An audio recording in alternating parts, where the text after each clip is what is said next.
អ្នកមានឥទ្ធិពលធំក្នុងវិស័យចម្រៀងរ៉េបរួមគ្នាដកខាត់យុវជនចំនួនថ្មីក្នុងកម្មវិធី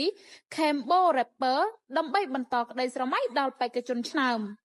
ស្របពេលកម្មវិធីប្រឡងចម្រៀងរ៉េប Cambo Rapper គេដល់ការប្រកួតវគ្គផ្ដាច់ព្រាត់កាន់តែធ្វើឲ្យផ្ទុះការចាប់អារម្មណ៍ខ្លាំងពីសំណាក់អ្នកគាំទ្រក្នុងនោះដែរក៏មានលេចលឺព័ត៌មានថាអ្នកមានឥទ្ធិពលធំក្នុងវិស័យចម្រៀងរ៉េបបានចូលរួមជាមួយផលិតកម្ម Galaxy ដែលជាអ្នកផ្ដួចផ្ដើមបង្កើតកម្មវិធីប្រឡងចម្រៀងរ៉េបលំដាប់អន្តរជាតិពីមួយសប្តាហ៍ទៅមួយសប្តាហ៍កម្មវិធីប្រឡងចម្រៀងរ៉េប Cambo Rapper កាន់តែទាញការចាប់អារម្មណ៍ខ្លាំងពីសំណាក់អ្នកទស្សនាដោយសារបេក្ខជនក្នុងក្រុមនីមួយៗពោពេញទៅដោយសមត្ថភាពដែលធ្វើឲ្យគណៈកម្មការពិបាកក្នុងការជ្រើសរើសជាស្ដែងនៅក្នុងសប្តាហ៍ទី2ក្នុងវគ្គ Unit នេះមានបេក្ខជនឆ្នាំជាច្រើនដែលបានចាប់ដៃគូគ្នាធ្វើបទចម្រៀងជាក្រុមដើម្បីប្រកួតប្រជែង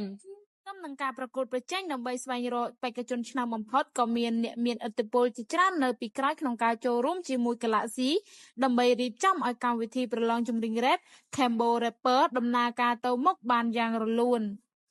តាមប្រភពព័ត៌មានបង្ហាប់ឲ្យដឹងថាផលិតកម្ម Galaxy និងក្រុមហ៊ុនខ្មែរ Beverage បានសហការគ្នាបង្កើតកម្មវិធីប្រឡងចម្រៀងរ៉េបនេះឡើងដើម្បីស្វែងរកម្ចាស់ជ័យលាភី100 លានរៀលនិងបន្តក្តីស្រមៃដល់បេក្ខជនឆ្នើមដែលចង់ឈរជើងក្នុងវិស័យចម្រៀងរ៉េប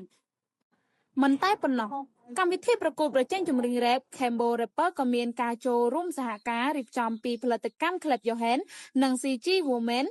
ជាដើមដើម្បីដកខាត់យុវជនចំនួនថ្មីឲ្យក្លាយជាអ្នកចម្រៀងរ៉េបដ៏ខ្លាំងពូកែក្នុងវិស័យចម្រៀងរ៉េបក្នុងប្រទេសកម្ពុជាឈានដល់សប្តាហ៍ទី2ក្នុងវគ្គ Unit បេក្ខជនឆ្នាំជាច្រើនពោពេញដោយសមត្ថភាពដែលធ្វើឲ្យគណៈកម្មការពិបាកក្នុងការជ្រើសរើសអ្នកខ្លាំងលើខ្លាំងនិងមានទេពកោសល្យលើគេទើបអាចបន្តក្តីស្រមៃក្លាយជាម្ចាស់ជ័យលាភីបានកុំភ្លេចចូលរួមទស្សនាកម្មវិធីប្រឡងចម្រៀងរ៉េប Cambo Rapper ដែលមានការចាក់ផ្សាយនៅលើស្ថានីយទូរទស្សន៍ CTN ដើម្បីផ្ដល់កម្លាំងចិត្តដល់បេក្ខជនទាំងអស់